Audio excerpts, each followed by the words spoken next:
পয়সার দানা তো তুমি হাতে করে আনতে পারলে না। যেদিন মায়ের গর্ভ থেকে পৃথিবীতে আসলে, তাহলে নেওয়ার কি অধিকার আছে?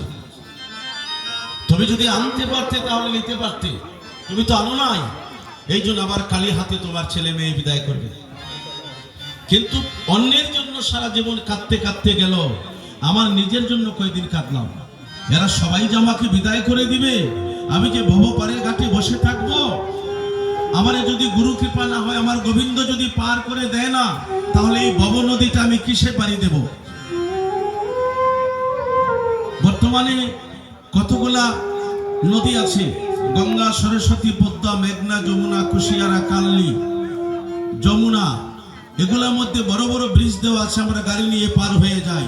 কিন্তু মনে রাখিতে হবে, ভাবিতে হবে, আমাদের সবার জন্য একটা বিশাল নদী অপেক্ষা করছে, যে নদীর মধ্যে কোনো সেতু নাই, কোনো কান্ডারি নাই, একমাত্র আমার গোবিন্দ ছাড়া আর গুরু ছাড়া আর কেউ নাই।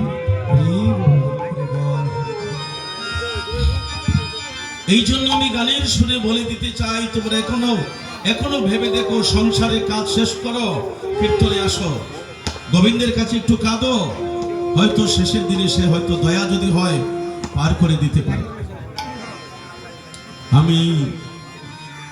আমি পরার মন জোগাতে গিয়া রে, ও রে,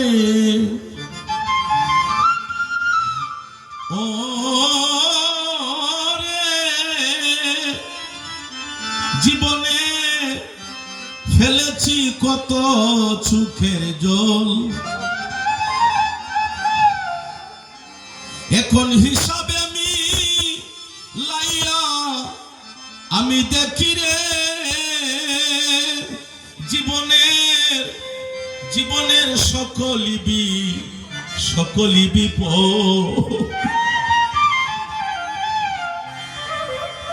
শুধু পড়ার জন্য সারা জীবন কেঁদে গেল। আমি পড়ার মন জোগাতে গিয়া রে, ও রে, ও রে, ফেলেছি জীবনে কত সুখের জল, এখন হিসাবে মিলাইয়া আমি দেখি রে, জীবনের সকলই বিপদ। সেই জল দিতাম যদি গুরুর শ্রীচরণ তলে, শ্রী গুরু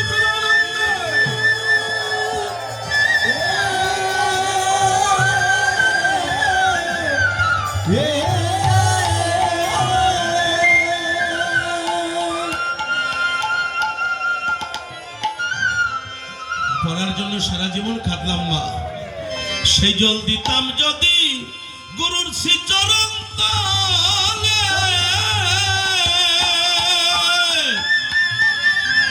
ও হয়তো ধন্য হইত আমার জীবন, এখন কালি হাতে দিন বন্ধু রে, যেদিন কালি হাতে যাব সে